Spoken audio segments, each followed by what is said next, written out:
नमस्कार सभी स्टूडेंट्स को स्वागत है आपके अपने YouTube चैनल MKLCC ग्रुप पर। तो रात के 8 बज चुके हैं और सभी लोग जानते हैं कि प्रतिदिन रात्रि 8 बजे से मैट्रिक परीक्षा के लिए हम लोग लाइव क्लास देखते हैं। तो चलिए क्लास को स्टार्ट करते हैं। आज के क्लास में हम लोग साइंस से महत्वपूर्ण प्रश्नों का डिस्कशन करेंगे, जिसमें आज हम लोग VBI ऑब्जेक्टिव क्वेश्चन का डिस्कशन करने वाले हैं। जितने भी प्रश्न होंगे सभी के सभी प्रश्न बोर्ड एग्जाम में सीधे पूछने वाले प्रश्न होंगे। इसलिए आप लोग डिस्प्ले पर देख रहे हैं मैट्रिक बोर्ड परीक्षा के लिए रामबाण प्रश्न। जितने भी प्रश्न हैं सभी के सभी बहुत ही महत्वपूर्ण है। इससे बाहर आपके बोर्ड एग्जाम में एक भी प्रश्न नहीं रहने वाले हैं। तो चलिए क्लास को स्टार्ट करते हैं। सभी लोग इस वीडियो लिंक को शेयर कर दें अपने दोस्तों में, ताकि इस लाइव क्लास में अधिक से अधिक संख्या में स्टूडेंट्स जुड़ सके। तो चलिए क्लास को स्टार्ट करते हैं। हम क्वेश्चन की ओर बढ़कर क्वेश्चन 1 की ओर बढ़ते हैं। तो चलिए आप लोग के सामने क्वेश्चन 1 को प्रकट करते हैं और क्लास को डिस्कशन करते हैं। तो जैसा कि आप लोग देख रहे हैं अपने डिस्प्ले पर साफ साफ आपके सामने क्वेश्चन शो हो रहे हैं। क्वेश्चन नंबर 1 आप लोग लाइव क्लास से जुड़े हुए हैं, इसलिए आप लोग को जिस भी प्रश्न का उत्तर मालूम हो उसका आंसर लाइव चैट में जरूर दें। इससे आपका जो तैयारी हुई है उसकी जांच भी हो जाएगी, और अगर आपकी तैयारी में कुछ कमी है तो उसे आप और भी बेहतर बना सकते हैं। इसलिए सभी लोग आंसर देने का प्रयास जरूर करेंगे। क्वेश्चन 1 आप लोग के सामने है, समतल दर्पण द्वारा बना प्रतिबिंब हमेशा कैसा होता है? सभी लोग जवाब दीजिए। बहुत ही महत्वपूर्ण प्रश्न और VBI प्रश्न है। चलिए सभी लोग प्रश्न का जवाब दें। बहुत बढ़िया। तो याद रखेंगे समतल दर्पण द्वारा बना प्रतिबिंब क्या होता है? तो समतल दर्पण द्वारा बना प्रतिबिंब काल्पनिक होता है। इसलिए इस प्रश्न का जो राइट आंसर है ऑप्शन बी। जितने भी स्टूडेंट्स इस प्रश्न का आंसर ऑप्शन बी दिए सभी का जवाब बिल्कुल ही सही है। ऑप्शन बी इस प्रश्न का राइट आंसर होगा। समतल दर्पण द्वारा बना प्रतिबिंब हमेशा काल्पनिक होता है। इसी तरह से आप लोग जुड़े रहे इस लाइव क्लास में और सभी प्रश्नों का उत्तर आप लोग जरूर दें। नेक्स्ट क्वेश्चन की ओर बढ़ते हैं। नेक्स्ट क्वेश्चन आप लोग के सामने ये रहा, बहुत ही महत्वपूर्ण प्रश्न। किसी वस्तु का आवर्धित प्रतिबिंब बनता है। किसी वस्तु का आवर्धित प्रतिबिंब बनता है किस दर्पण से? आवर्धित मतलब आप लोग समझेंगे बड़ा। आवर्धित माने क्या होता है बाबू? बड़ा होता है। बड़ा को ही आवर्धित कहते हैं। इसलिए आप लोग ध्यान देंगे किसी वस्तु का आवर्धित प्रतिबिंब किस दर्पण से बनता है। सभी लोग प्रयास करें इस प्रश्न का सही जवाब देने के लिए। बिल्कुल ही आसान सा प्रश्न और बोर्ड एग्जाम में बार बार पूछे जाने वाले प्रश्न हैं। बिल्कुल ही सही जवाब, बिल्कुल ही सही जवाब। किसी वस्तु का आवर्धित प्रतिबिंब किससे बनता है? तो आवर्धित प्रतिबिंब अवतल दर्पण से बनता है। बिल्कुल ही सही जवाब ऑप्शन ए इस प्रश्न का राइट आंसर होगा। ऑप्शन ए बिल्कुल सही जवाब। इसी तरह पूरे जोश जुनून से जुड़े रहे इस लाइव क्लास से और सभी क्वेश्चन का आंसर जरूर दें। और जो भी स्टूडेंट्स अभी तक इस वीडियो को शेयर नहीं किए हैं तो अपने दोस्तों में शेयर करें, ताकि इस लाइव क्लास में अधिक से अधिक संख्या में स्टूडेंट्स जुड़ सकें और भरपूर जोश जुनून से इस क्लास का आनंद उठाएं। तो नेक्स्ट क्वेश्चन नंबर 3 आप लोग के सामने ये रहा, काल्पनिक प्रतिबिंब हमेशा। आज जितने भी प्रश्न देखेंगे आप लोग के सीधे एग्जाम में आने वाले हैं, और ये सभी प्रश्न बार बार बोर्ड एग्जाम में पूछे जाते हैं। ये सभी क्वेश्चन बार बार रिपीट होते हैं। इसलिए आज के क्लास में जितने भी प्रश्न है बहुत महत्वपूर्ण है। इसलिए आप लोग अंत तक जुड़े रहें और सभी प्रश्नों का उत्तर आप लोग जरूर दें। काल्पनिक प्रतिबिंब हमेशा होता है। काल्पनिक प्रतिबिंब हमेशा होता है। क्या होता है? सीधा होता है, उल्टा होता है, तिरछा होता है या औंधा होता है? बिल्कुल ही सही जवाब। इसी तरह से मेहनत करें। बहुत बढ़िया, बहुत बढ़िया। तो काल्पनिक प्रतिबिंब हमेशा क्या होता है? काल्पनिक प्रतिबिंब हमेशा सीधा होता है। इसलिए इस प्रश्न का जो राइट आंसर होगा ऑप्शन ए होगा। बिल्कुल ही सही जवाब। काल्पनिक प्रतिबिंब हमेशा सीधा होता है। चलिए नेक्स्ट क्वेश्चन नंबर 4 की ओर बढ़ रहे हैं। क्वेश्चन नंबर 4 की ओर बढ़ रहे हैं। अभिनेत्र लेंस की फोकस दूरी में परिवर्तन किया जाता है। जो हम लोगों के आंख में जो लेंस है इसकी फोकस दूरी किसके द्वारा परिवर्तन किया जाता है? बहुत ही आसान सा प्रश्न है और यह भी प्रश्न बार बार बोर्ड एग्जाम में पूछे जाते हैं, इसलिए आप लोग जरूर थोड़ा सा सोचें और इस प्रश्न का उत्तर देने का प्रयास करें। आप लोग बहुत अच्छा कर रहे हैं, हमें पूर्ण विश्वास है आप लोग सही उत्तर देंगे इस प्रश्न का। बहुत बढ़िया बाबू। अभिनेत्र लेंस की फोकस दूरी में परिवर्तन किसके द्वारा किया जाता है? बिल्कुल ही सही जवाब ऑप्शन सी इस प्रश्न का राइट आंसर है। पछमावी द्वारा अभिनेत्र लेंस की फोकस दूरी में परिवर्तन किया जाता है। तो चलिए, यह क्लास आप लोग को अच्छा लग रहा है तो वीडियो को जरूर लाइक करें, वीडियो को लाइक जरूर करें बाबू। चलिए नेक्स्ट क्वेश्चन आप लोग के सामने ये रहा। नेक्स्ट क्वेश्चन, स्पेक्ट्रम में किस रंग की किरण का झुकाव अधिक होता है? स्पेक्ट्रम में किस रंग की किरण का झुकाव अधिक होता है? बिल्कुल ही आसान सा प्रश्न है, सभी लोग इस प्रश्न का जवाब दे सकते हैं और सभी लोग जानते हैं स्पेक्ट्रम कैसे प्राप्त होता है बाबू। तो जब आप एक प्रिज्म से श्वेत प्रकाश को गुजारते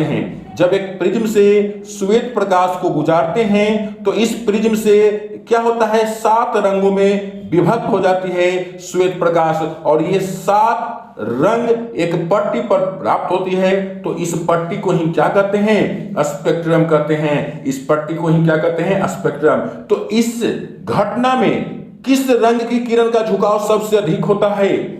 बिल्कुल ही सही जवाब, बहुत बढ़िया, ऑप्शन डी, बैगनी रंग का झुकाव सबसे अधिक होता है। बिल्कुल सही जवाब ऑप्शन डी इस प्रश्न का राइट आंसर होगा, option D. Next question number 7 की ओर बढ़ रहे हैं। आप लोग के सामने क्वेश्चन लाने का प्रयास कर रहे हैं, बिल्कुल ही आसान सा प्रश्न है। चलिए, अभी जैसा आप लोग के सामने मैंने बताया, स्पेक्ट्रम प्राप्त करने के लिए किसका उपयोग होता है?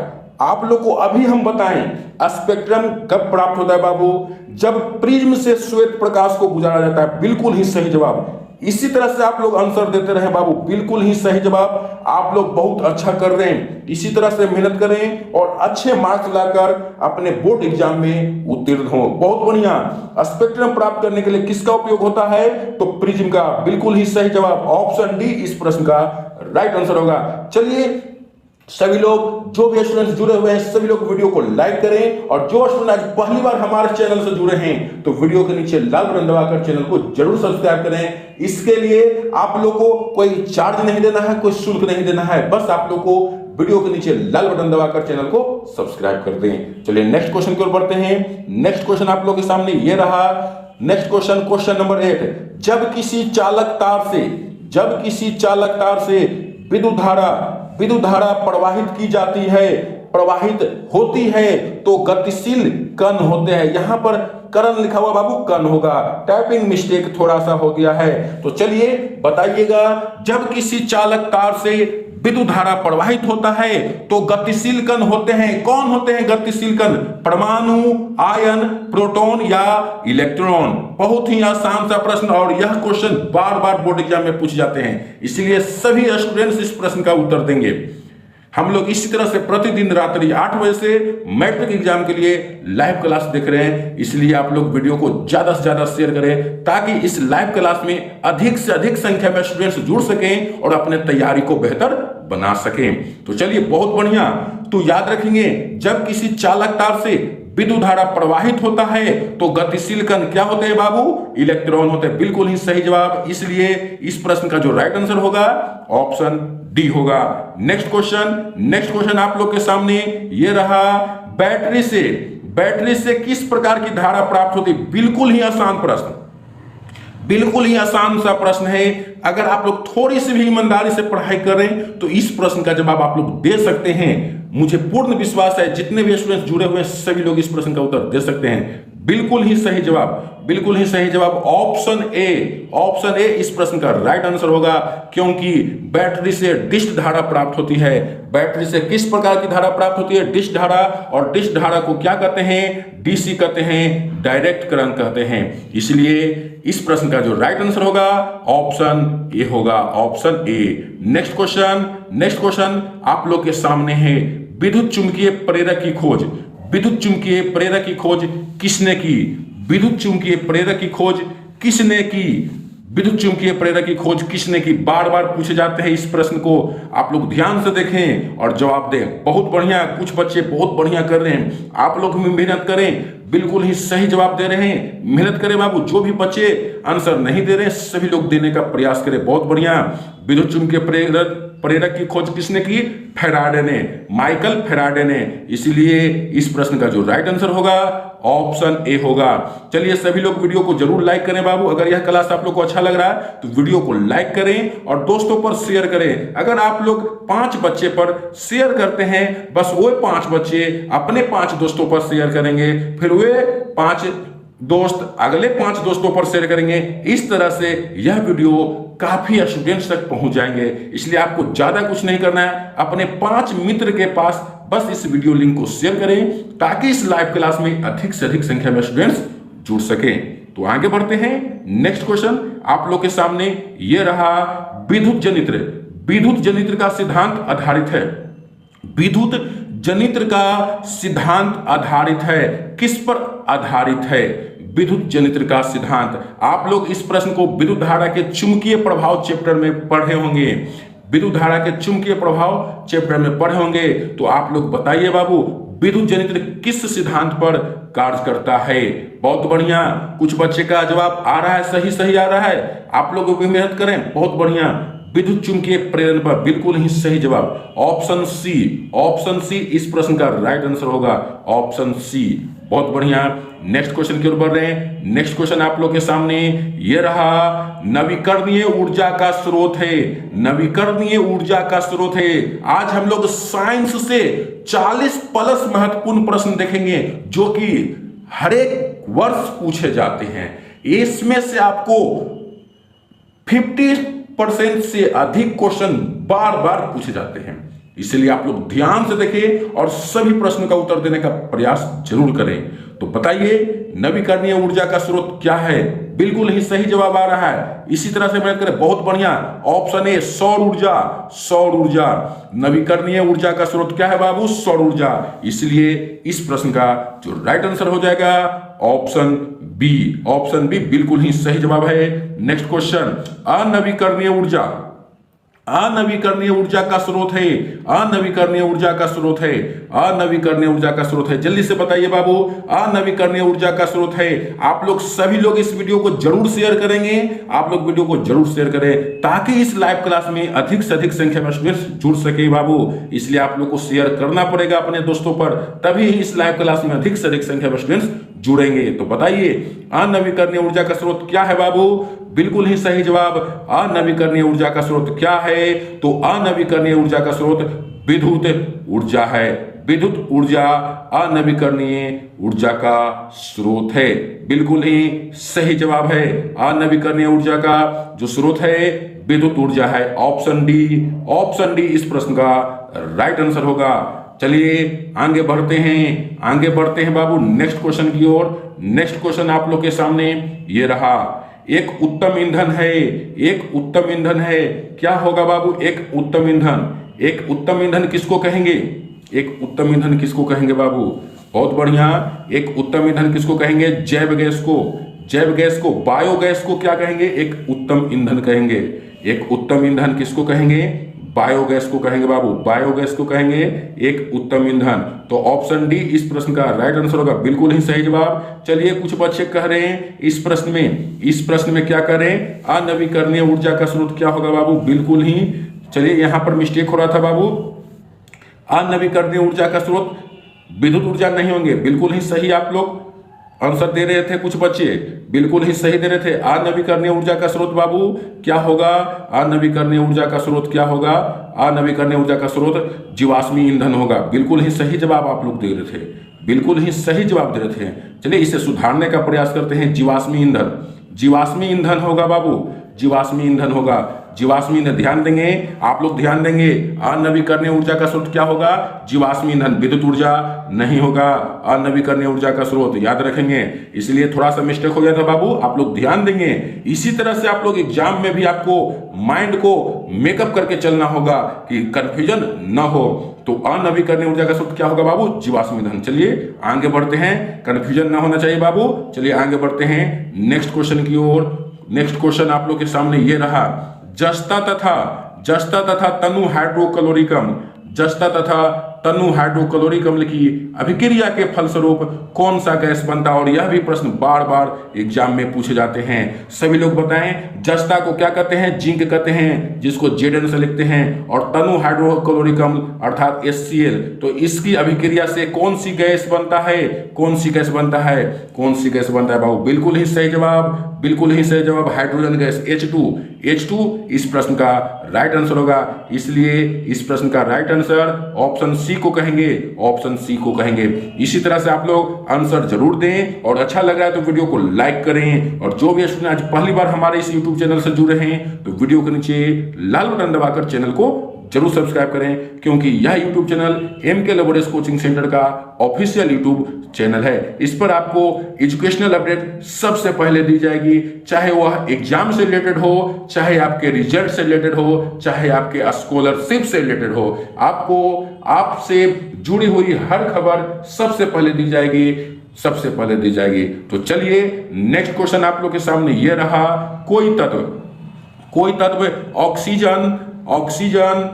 तत्व ऑक्सीजन के साथ अभिक्रिया कर उच्च गलनांक वाला यौगिक निर्मित करता है, तो यह यौगिक जल में विलय है, तो यह कौन सा तत्व हो सकता है? कह रहा बाबू, कोई तत्व ऑक्सीजन के साथ अभिक्रिया कर उच्च गलनांक वाला यौगिक निर्माण करता है, और यह यौगिक जल में क्या है?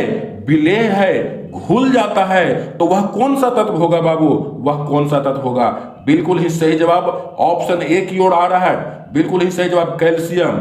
इस प्रश्न का जो राइट आंसर है कैल्शियम, इसलिए इसका जो राइट आंसर होगा ऑप्शन ए होगा, ऑप्शन ए कैल्शियम इस प्रश्न का राइट आंसर होगा। आगे बढ़ते हैं नेक्स्ट क्वेश्चन। आप लोग मेहनत करें, आप लोग अच्छा कर रहे हैं, बस थोड़ी सी मेहनत की जरूरत है, आप लोग अच्छे मार्क्स लाएंगे, पूर्ण विश्वास है हमें, बस थोड़ा सा मेहनत को और बढ़ाना है, प्रैक्टिस की कमी है, बस प्रैक्टिस आप लोग ज्यादा से ज्यादा करें। चलिए नेक्स्ट क्वेश्चन बिल्कुल ही आसान है, और यह भी प्रश्न पूछा गया प्रश्न है। कह रहा है बाबू आप लोग के सामने, कह रहा है निम्नलिखित अभिक्रियाओं में अपघटन का दूसरा नाम वियोजन होता भी है। वियोजन डीकंपोजिशन, अंग्रेजी में डीकंपोजिशन।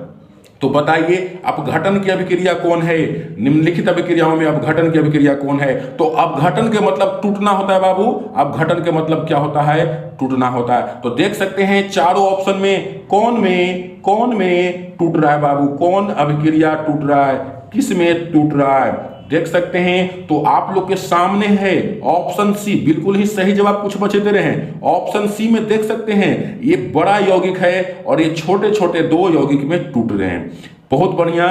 वियोजन अभिक्रिया, अपघटन अभिक्रिया का यही पहचान है कि कोई बड़े यौगिक टूटकर दो या दो से अधिक यौगिक का निर्माण करता है। बिल्कुल ही सही जवाब, बिल्कुल ही सही जवाब। इस प्रश्न का राइट आंसर ऑप्शन सी होगा, ऑप्शन सी। बहुत बढ़िया कर रहे हैं आप लोग, इसी तरह से मेहनत करें। चलिए आगे बढ़ते हैं नेक्स्ट क्वेश्चन की ओर। नेक्स्ट क्वेश्चन आप लोग के सामने ये रहा, निम्नांकित में से कौन लवण है? निम्नांकित में से कौन लवण है? बिल्कुल ही आसान सा प्रश्न है, सभी लोग जवाब दे सकते हैं, हमें पूर्ण विश्वास है। कौन लवण है? जल्दी से बताइए बाबू। पहला ऑप्शन है हाइड्रोक्लोरिक अम्ल, दूसरा ऑप्शन है सोडियम हाइड्रोक्साइड, तीसरा ऑप्शन है पोटासियम सल्फेट, और चौथा ऑप्शन है अमोनियम हाइड्रोक्साइड। तो बताइए निम्नलिखित में से कौन लवण है? बिल्कुल ही सही, बिल्कुल ही सही, ऑप्शन सी। ऑप्शन सी इस प्रश्न का राइट आंसर होगा, option C potassium sulphate. Potassium sulphate इस प्रश्न का राइट आंसर है। K2SO4 इस प्रश्न का राइट आंसर होगा। लवण कौन है बाबू? Potassium sulphate. चलिए आगे बढ़ते हैं नेक्स्ट क्वेश्चन की ओर। और यह क्लास आप लोग को अच्छा लग रहा है तो वीडियो को लाइक जरूर करें, और जो भी स्टूडेंट आज पहली बार इस लाइव क्लास से जुड़े हैं तो वीडियो के नीचे लाल बटन दबाकर चैनल को जरूर सब्सक्राइब करें। चलिए बहुत बढ़िया क्वेश्चन आप लोग के सामने आया है, सभी लोग जवाब देंगे इस प्रश्न का। कह रहा है किसी लाल तप्त आयरन पर किसी लाल तप्त आयरन पर जल वाष्प प्रवाहित करने पर कौन सा यौगिक प्राप्त है, कौन सा यौगिक प्राप्त होगा? तो बताइएगा, किसी लाल तप्त आयरन अर्थात लोहा पर जल वाष्प प्रवाहित कर रहे हैं तो इससे कौन सा यौगिक प्राप्त होगा? और यह प्रश्न बार बार पूछे जाते हैं और पूछा हुआ प्रश्न है, इसलिए आप लोग ध्यान से देखें और जवाब दें। बहुत बढ़िया, कुछ बच्चे का जवाब आ रहा है बिल्कुल ही सही। ऑप्शन सी इस प्रश्न का राइट आंसर होगा Fe3O4। ऑप्शन सी इस प्रश्न का राइट आंसर है Fe3O4, बिल्कुल ही सही जवाब। इसी तरह से आप लोग मेहनत करें, बस आप लोग ज्यादा प्रैक्टिस करें ताकि आप जल्द से जल्द जवाब दे सके, क्योंकि आप लोग के बोर्ड एग्जाम में दुगना मतलब 50% आपका ऑब्जेक्टिव है, तो उससे दुगना क्वेश्चन अर्थात आपके बोर्ड एग्जाम में साइंस के क्वेश्चन में 80 ऑब्जेक्टिव रहेंगे और आपको 80 ऑब्जेक्टिव पढ़ना है और उसमें से 40 ऑब्जेक्टिव को बनाना है। तो अगर आपके पास स्पीड रहेगा, बनाने की क्षमता जल्दी जल्दी रहेगा, तभी आप ज्यादा क्वेश्चन को पढ़ सकेंगे और उसमें से जो आपको आसान लगेगा उसी को आप बनाएंगे। इसलिए आपके पास प्रैक्टिस होना अति आवश्यक है। आगे बढ़ते हैं नेक्स्ट क्वेश्चन की ओर। नेक्स्ट क्वेश्चन, हमारे शरीर में पीएच कितने परास के बीच कार्य करता है? और पीएच का फुल फॉर्म होता है पावर ऑफ हाइड्रोजन। इस प्रश्न का उत्तर सभी लोग दें। हमारे शरीर में पीएच कितने परास के बीच कार्य करता है? तो याद रखेंगे, हमारे शरीर में पीएच 7.0 से 7.8 के बीच कार्य करता है, इसलिए बिल्कुल ही सही जवाब होगा ऑप्शन बी इस प्रश्न का राइट आंसर होगा बाबू। ऑप्शन बी, हमारे शरीर में पीएच कितने परास के बीच कार्य करता है? तो 7.0 से 7.8 के बीच। चलिए आगे बढ़ते हैं नेक्स्ट क्वेश्चन की ओर। नेक्स्ट क्वेश्चन आप लोग के सामने रहा। शुद्ध सोना को व्यक्त किया जाता है, शुद्ध सोना को व्यक्त किया जाता है, सभी लोग जानते हैं, बहुत ही आसान प्रश्न है, सभी लोग बता सकते हैं, मैं पूर्ण विश्वास है। आप लोग इसी तरह से जोश जुनून से जुड़े रहें अंत तक बाबू। चलिए बताइए, शुद्ध सोना को व्यक्त किया जाता है, बिल्कुल ही सही जवाब 24 कैरेट में व्यक्त किया जाता है, इसलिए इस प्रश्न का जो राइट आंसर होगा ऑप्शन बी होगा, बिल्कुल ही सही जवाब। आगे बढ़ते हैं नेक्स्ट क्वेश्चन की ओर। क्वेश्चन देख सकते हैं, कौन सा धातु कमरे के ताप पर द्रव होता है? इस प्रश्न में बहुत सारे बच्चे गलत कर बैठते हैं, इसमें आप लोग बढ़िया से प्रश्न को देखते नहीं है और पारा को टिक आउट करके आ जाते हैं। यहां पर देखेंगे अधातु कह रहा है, धातु कहेगा तब पारा होगा बाबू, इसलिए आप लोग ध्यान देंगे, धातु कहेगा तब पारा होगा, मगर इस प्रश्न में क्या है? अधातु है। तो जब अधातु रहे बाबू तो इसका जो राइट आंसर होगा ब्रोमीन होगा ऑप्शन ए, और ब्रोमीन का संकेत Br होता है, इसलिए इस प्रश्न का राइट आंसर होगा ऑप्शन ए। आगे बढ़ते हैं नेक्स्ट क्वेश्चन की ओर। नेक्स्ट क्वेश्चन, सीसा और टीन की मिश्र धातु को कहते हैं, सीसा और टीन की मिश्र धातु को क्या कहते हैं बाबू? सभी लोग बताएं। सीसा का जो सिंबल होता है प्लम्बम होता है और इसको संकेत में पीबी से कहते हैं, और टीन का जो सिंबल होता है एसएन होता है, क्योंकि इसका जो नाम है अस्टेनम है। तो पीबी और एसएन के मिलने से कौन सी मिश्र धातु बनती है? बिल्कुल ही सही जवाब ऑप्शन ए, सोल्डर। सीसा और टीन की मिश्र धातु कौन सी है बाबू? सोल्डर है। बहुत बढ़िया, इसी तरह से मेहनत करें। चलिए आगे बढ़ते हैं नेक्स्ट क्वेश्चन की ओर। नेक्स्ट क्वेश्चन आप लोग के सामने ये रहा, बहुत ही बढ़िया प्रश्न है, केमिस्ट्री से ही है। इथाइल अल्कोहल का अनुसूत्र क्या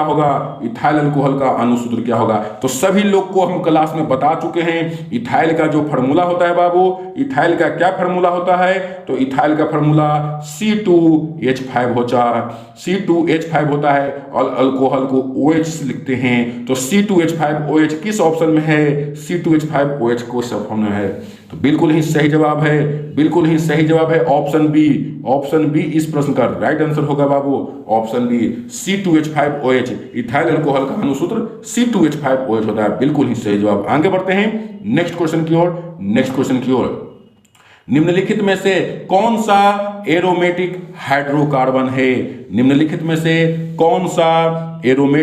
हाइड्रोकार्बन है? तो बताएंगे इनमें से कौन है जो एरोमेटिक हाइड्रोकार्बन है। तो याद रखेंगे बाबू, एरोमेटिक हाइड्रोकार्बन का जो संरचना होता है कुछ इस तरह से होते हैं बाबू, इस तरह से होते हैं, और इसमें डबल बॉन्ड भी लगेंगे, डबल बॉन्ड भी लगेंगे बाबू। तो याद रखेंगे बेंजीन, बेंजीन जो है एरोमेटिक हाइड्रोकार्बन है। तो आप लोग कहेंगे कि सर इसमें तो बेंजीन है ही नहीं, तो बाबू बेंजीन का अणुसूत्र दिया हुआ है, बिल्कुल ही सही आप लोग पहचाने, बेंजीन का अणुसूत्र C6H6 होता है। तो इसलिए इस प्रश्न का जो राइट आंसर होगा बाबू ऑप्शन सी होगा। बहुत बढ़िया, ऑप्शन सी। कौन सा एरोमेटिक हाइड्रोकार्बन है? तो ऑप्शन सी C6H6 जिसका नाम बेंजीन है बाबू। आगे बढ़ते हैं नेक्स्ट क्वेश्चन की ओर। आप लोग इसी तरह से मेहनत करें और पूरे उमंग से, पूरे जोश जुनून से इस लाइव क्लास में जुड़े रहें और इस वीडियो को अपने दोस्तों में जरूर शेयर करें बाबू, ताकि इस लाइव क्लास में अधिक से अधिक संख्या में स्टूडेंट्स जुड़ सके। तो चलिए बताइए बाबू, निम्न में से किस हाइड्रोकार्बन में ट्रिपल बॉन्ड होता है, त्रिअबंध होते हैं? किस हाइड्रोकार्बन में 3 अबंध होते हैं अर्थात ट्रिपल बॉन्ड होते हैं, अर्थात ट्रिपल बॉन्ड होते हैं? तो सभी लोग जानते हैं बाबू, एल्केन में सिंगल बॉन्ड होता है, एल्कीन में डबल बॉन्ड होता है, और एल्काइन में ट्रिपल बॉन्ड होता है, एल्काइन में ट्रिपल बॉन्ड होता है। और एल्काइन का फार्मूला क्या होता है? CnH2n-2 होता है, CnH2n-2 होता है, CnH2n-2 होता है। एल्काइन का अणुसूत्र CnH2n-2 होता है, अर्थात जितना कार्बन रहेगा उसके दुगना से 2 कम रहेंगे, क्या रहेंगे? हाइड्रोजन। तो बताइए, जैसा कि आप लोग देख सकते हैं ऑप्शन सी में, ऑप्शन सी आप लोग के सामने देख सकते हैं, कार्बन 3 है और हाइड्रोजन 4 है। तो इस फार्मूला पर देख सकते हैं, बैठाएंगे तो कार्बन 3 अर्थात इसके दुगना से 2 कम, तो 3 का दुगना 6 होता है, और इससे 2 कम करेंगे बाबू तो कितना हो जाएगा? 4 हो जाएगा। इसलिए बिल्कुल ही सही जवाब है C3H4 अर्थात प्रोपाइन। प्रोपाइन में त्रिअबंध होते हैं, ट्रिपल बॉन्ड होते हैं। ऑप्शन सी इस प्रश्न का राइट आंसर होगा बाबू, C3H4। आगे बढ़ते हैं, और यह क्लास आप लोग को अच्छा लग रहा है तो वीडियो को लाइक जरूर करें। आप लोग लाइक करते हैं तो हमें बहुत प्रेरणा मिलती है और इसी तरह से लाइव क्लास लाने के लिए उत्साहित रहते हैं। इसलिए आप लोग वीडियो को लाइक करें, और जो भी स्टूडेंट चैनल को सब्सक्राइब नहीं किए हैं तो लाल बटन दबाकर चैनल को जरूर सब्सक्राइब करें। नेक्स्ट क्वेश्चन आप लोग के सामने ये रहा, आवर्त सारणी के उदग्र स्तंभों को क्या कहा जाता है? तो आवर्त सारणी कुछ इस प्रकार आप लोग देखे होंगे बाबू, कुछ इस प्रकार देखे होंगे, कुछ इस प्रकार से आप लोग आवर्त सारणी देखे होंगे। इस प्रकार से कुछ आवर्त सारणी आप लोग जरूर देखे होंगे बाबू, जरूर देखे होंगे। तो इसमें जो वर्टिकल लाइन रहती है बाबू, इस तरह से वर्टिकल लाइन रहती है, उसे क्या कहते हैं? तो वर्टिकल लाइन को क्या कहते हैं बाबू? वर्ग कहते हैं। क्या कहते हैं? वर्ग कहते हैं। अगर क्षैतिज पूछे तो उसको आवर्त कहते हैं। और सभी लोग जानेंगे आवर्त सारणी में वर्गों की संख्या कितनी होती है? तो 18 होती है, और आवर्तों की संख्या कितनी होती है? तो 7 होती है। तो यहां पर आपसे प्रश्न पूछ रहा है, आवर्त सारणी के उदग्र स्तंभों को क्या कहा जाता है? तो वर्ग कहा जाता है। इसलिए इस प्रश्न का जो राइट आंसर होगा ऑप्शन ए होगा। बिल्कुल ही सही जवाब कुछ बच्चे दे रहे थे, बहुत बढ़िया। आगे बढ़ते हैं नेक्स्ट क्वेश्चन की ओर। नेक्स्ट क्वेश्चन, आवर्त सारणी के प्रथम वर्ग के सदस्य हैं। आवर्त सारणी जो अभी मैंने बताया इस तरह से, तो इसमें जो ये है, इसमें का जो तत्व है वह कैसा है? कैसा है? प्रथम वर्ग के सदस्य को क्या कहते हैं? अम्लीय धातु कहते हैं, क्षारीय धातु कहते हैं, अक्रिय गैस कहते हैं, या मिश्र धातु कहते हैं? तो याद रखेंगे बाबू, बिल्कुल ही सही जवाब कुछ बच्चे दे रहे हैं, बिल्कुल ही सही जवाब दे रहे हैं। याद रखेंगे आवर्त सारणी के प्रथम वर्ग के सदस्य को क्षारीय धातु कहते हैं। इसलिए इस प्रश्न का जो राइट आंसर होगा बाबू ऑप्शन बी होगा। ऑप्शन बी इस प्रश्न का राइट आंसर होगा। आगे बढ़ते हैं नेक्स्ट क्वेश्चन की ओर। आप लोग इसी तरह से डेली लाइव क्लास से जरूर जुड़े, डेली लाइव क्लास से जरूर जुड़े। नेक्स्ट क्वेश्चन भी आवर्त सारणी से ही आया। आवर्त सारणी में शून्य समूह का तत्व है, तो आवर्त सारणी में शून्य समूह का तत्व किसे कहते हैं? इस तरफ से जो पहला रहता है, इधर से पहला अर्थात 18वां वर्ग। यह क्या है बाबू? 18वां वर्ग है। इसी को क्या कहते हैं? शून्य समूह। 18वां वर्ग को शून्य समूह कहते हैं। तो इसके तत्व कौन है? तो याद रखेंगे इसमें जितने तत्व होते हैं सभी के सभी अक्रिय होते हैं, और हीलियम कैसा तत्व है बाबू? अक्रिय तत्व है। इसलिए बहुत बढ़िया, कुछ बच्चे का जवाब सही आ रहा है। हीलियम इस प्रश्न का जो राइट आंसर होगा ऑप्शन बी होगा, बिल्कुल ही सही जवाब है ऑप्शन बी। आगे बढ़ते हैं, नेक्स्ट क्वेश्चन सभी लोग ध्यान देंगे। आवर्त सारणी में शून्य समूह का तत्व ये चारों ऑप्शन में से कौन है बाबू? हीलियम है। आगे बढ़ते हैं नेक्स्ट क्वेश्चन की ओर। नेक्स्ट क्वेश्चन की ओर कहता है विभिन्न क्रियाओं के फलस्वरूप जो पदार्थ बनता है उसको जब शरीर में सभी क्रिया के बाद हानिकारक पदार्थ जो बनता है वह शरीर से बाहर निकलता है, तो किस तंत्र के द्वारा निकलता है? उस निकालने वाले तंत्र को क्या कहते हैं? विभिन्न क्रियाओं के फलस्वरूप बनने वाले हानिकारक पदार्थों को शरीर से बाहर निकालने वाले तंत्र को क्या कहते हैं? तो सभी लोग को क्लास में बताया गया होगा कि शरीर से अपशिष्ट पदार्थ जो बाहर निकालता है वह कौन निकालता है? उत्सर्जन तंत्र निकालता है। कौन निकालता है बाबू? उत्सर्जन तंत्र। इसलिए इस प्रश्न का जो राइट आंसर होगा बाबू ऑप्शन डी होगा, बिल्कुल ही सही जवाब कुछ बच्चे दे रहे थे। इसी तरह से मेहनत करें बाबू और डेली लैब क्लास से जरूर जुड़े। आप लोग बस ज्यादा से ज्यादा प्रैक्टिस करें ताकि आप लोग का स्पीड ज्यादा से ज्यादा बढ़े। आगे बढ़ते हैं नेक्स्ट क्वेश्चन की ओर।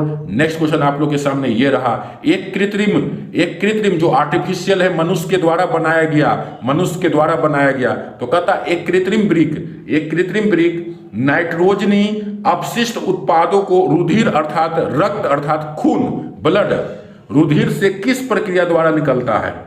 एक कृत्रिम ब्रिक नाइट्रोजनी अपशिष्ट उत्पादों को रुधिर से किस प्रक्रिया द्वारा निकालता है? तो याद रखेंगे बाबू अपोहन विधि द्वारा नाइट्रोजनी अपशिष्ट उत्पादों को रुधिर से बाहर निकालता है। तो इसलिए इस प्रश्न का जो राइट आंसर होगा ऑप्शन डी होगा, बिल्कुल ही कुछ बच्चे सही जवाब दे रहे थे। इसी तरह से मेहनत करें बाबू। जिन स्टूडेंट्स का उत्तर गलती हो जा रहा है कोई बात नहीं बाबू, अगली बार सही होगा। आप लोग मेहनत करें, बस कोई दिक्कत नहीं बाबू, आप लोग प्रैक्टिस करें। प्रयास करने वाले ही व्यक्ति सफल होते हैं, बस आप लोग प्रयास करें बाबू, प्रयास करें। नेक्स्ट क्वेश्चन की ओर बढ़ रहे हैं। मनुष्य के शरीर की सबसे बड़ी ग्रंथि कौन है बाबू? तो मनुष्य के शरीर की सबसे बड़ी ग्रंथि कौन है? लीवर है, बिल्कुल ही सही जवाब होगा बाबू लीवर है जो मनुष्य के शरीर की सबसे बड़ी ग्रंथि है। इसलिए इस प्रश्न का जो राइट आंसर होगा बाबू ऑप्शन ए होगा। आगे बढ़ते हैं नेक्स्ट क्वेश्चन की ओर। नेक्स्ट क्वेश्चन बायोलॉजी से ही है। ग्वाइटर अथवा घेंघा रोग है जो पनपता है किसकी कमी से? घेंघा अथवा ग्वाइटर जो गला के पास होता है, जिसको गलगंड भी कहते हैं, तो बताइए ये किसकी कमी से होती है? बिल्कुल ही सही जवाब दे रहे हैं कुछ बच्चे, बहुत बढ़िया, आयोडीन की कमी से। इसलिए इस प्रश्न का जो राइट आंसर होगा बाबू ऑप्शन बी। बहुत बढ़िया आप लोग मेहनत कर रहे हैं, बहुत बढ़िया। इसी तरह से मेहनत करें बाबू, आप लोग से पूर्ण विश्वास हमें है कि आप लोग अच्छे नंबर से उत्तीर्ण होंगे। इसी तरह से मेहनत को जारी रखें। नेक्स्ट क्वेश्चन की ओर बढ़ रहे हैं। मुकुलन द्वारा अलैंगिक जनन किस में होता है बाबू? मुकुलन द्वारा अलैंगिक जनन किस में होता है? बायोलॉजी से ही है। मुकुलन द्वारा अलैंगिक जनन किस में होता है? बहुत बढ़िया, हाइड्रा में मुकुलन द्वारा अलैंगिक जनन होता है। इसलिए इस प्रश्न का जो राइट आंसर होगा ऑप्शन ए होगा। ऑप्शन ए इस प्रश्न का राइट आंसर होगा। बहुत बढ़िया। वीडियो अच्छा लग रहा है तो वीडियो को लाइक करें, और जो भी स्टूडेंट आज पहली बार हमारे इस चैनल से जुड़े हैं तो वीडियो के नीचे लाल बटन दबाकर चैनल को सब्सक्राइब करें, क्योंकि यह YouTube channel MK leverage coaching centre का ऑफिशियल यूट्यूब चैनल है। और हम हैं आपके, क्या कहें, आप जो समझें, आपको हम अच्छा लगे या खराब लगे, आपके अपने शिक्षक रवि रंजन सर हैं। तो चलिए आप लोग इसी मेहनत से जुड़े रहें और सभी प्रश्नों का उत्तर जरूर दें। नेक्स्ट क्वेश्चन की ओर बढ़ रहे हैं। नेक्स्ट क्वेश्चन आप लोग के सामने है। कोशिका झिल्ली किस प्रकार की झिल्ली है? कोशिका का जो झिल्ली होता है वह किस प्रकार की झिल्ली है? तो याद रखेंगे बाबू, कोशिका का जो झिल्ली होती है अर्धपारगम्य होती है बाबू। इसलिए इस प्रश्न का जो ऑप्शन होगा सी होगा। और अर्धपारगम्य के मतलब होता है, पारगम्य के मतलब जो इस तरफ से उस तरफ, अर्थात एक तरफ से दूसरी तरफ पार हो जाए। जिस झिल्ली से अगर कोई वस्तु है, कोई पदार्थ है, एक किनारा से अर्थात एक तरफ से दूसरे तरफ पार हो जाए उस झिल्ली से, तो उसको कहते हैं पारगम। अपारगम कहेंगे जिससे पार न हो सके, और अर्धपारगम के मतलब कहेंगे थोड़ा थोड़ा जाए भी कुछ तत्व और कुछ तत्व नहीं भी जाए। जैसे बाबू अगर आप लोग कोई कागज लेते हैं, उसमें आप तेल लगा देते हैं, आपके माथा में, आपके सिर में जो तेल लगा हुआ है उसको आप घिस देंगे और उसके बाद उससे प्रकाश गुजारेंगे, तो आपको देखेंगे कि थोड़ा थोड़ा प्रकाश जा रहा है और कुछ नहीं भी जा रहा है। तो इस तरह की झिल्ली को क्या कहते हैं? अर्ध पारगम्य कहते हैं। तो ऑप्शन सी इस प्रश्न का राइट आंसर होगा। नेक्स्ट क्वेश्चन की ओर बढ़ते हैं। नेक्स्ट क्वेश्चन, हम लोग लास्ट प्रश्न की ओर बढ़ रहे हैं बाबू, लास्ट प्रश्न की ओर बढ़ रहे हैं, इसलिए वीडियो को लाइक करेंगे और इसे लास्ट में आप लोग जरूर शेयर करें, ताकि जो भी स्टूडेंट्स की तैयारी में कमी हो रही है वो भी अपनी तैयारी को बेहतर बना सके। जिन शब्द किसने प्रस्तुत किया? जिन शब्द किसने प्रस्तुत किया बाबू?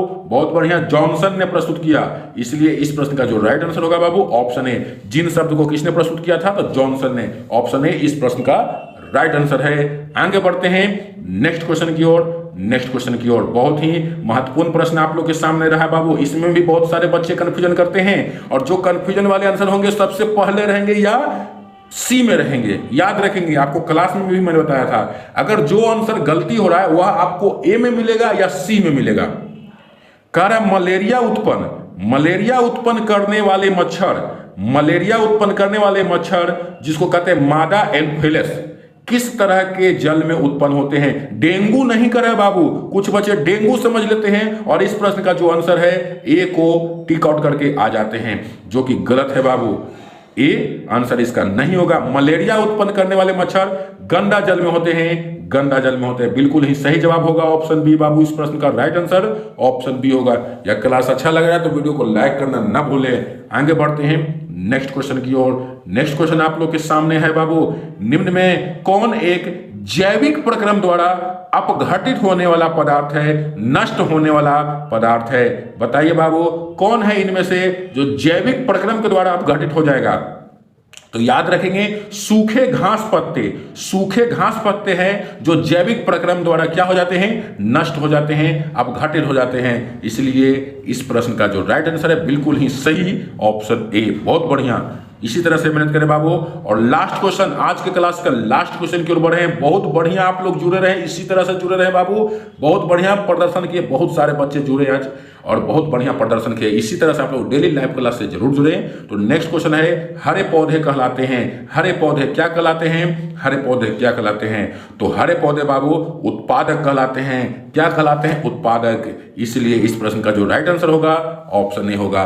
तो चलिए, आज हम लोग कुल लगभग 40 प्रश्न को देखें। तो यह क्लास आप लोग को अच्छा लगा तो वीडियो को जरूर लाइक करें और दोस्तों पर शेयर करें। हम लोग प्रतिदिन लाइव क्लास मिलाकर हम लोग क्या 2000 VVI ऑब्जेक्टिव प्रश्न देखेंगे, 2000 VVI ऑब्जेक्टिव प्रश्न का प्रैक्टिस करेंगे। इतना प्रश्न का प्रैक्टिस हो जाने के बाद आपसे बोर्ड एग्जाम में एक भी प्रश्न नहीं छूटेंगे। इसलिए आप लोग डेली लाइव क्लास से जरूर जुड़ें और अपने दोस्तों पर इस वीडियो लिंक को जरूर शेयर करें, ताकि आपके दोस्त भी जान सके और लाइव क्लास से जुड़ सके। और जो बच्चे इस लाइव क्लास में नहीं जुड़े थे वे बाद में भी देख सकते हैं। ऐसा नहीं कि आज आप लाइव क्लास से नहीं जुड़े हैं तो आप बाद में नहीं देख सकते हैं। इस वीडियो को हम अपलोड कर देते हैं, आप लोग लाइव क्लास में बाद में जुड़ सकते हैं। बस अपना उत्तर को कमेंट बॉक्स में देंगे, लाइव चैट की ऑप्शन खत्म हो जाती है।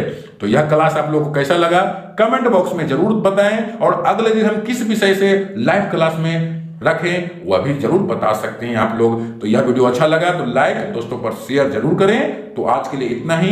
गुड नाइट, शुभ रात्रि।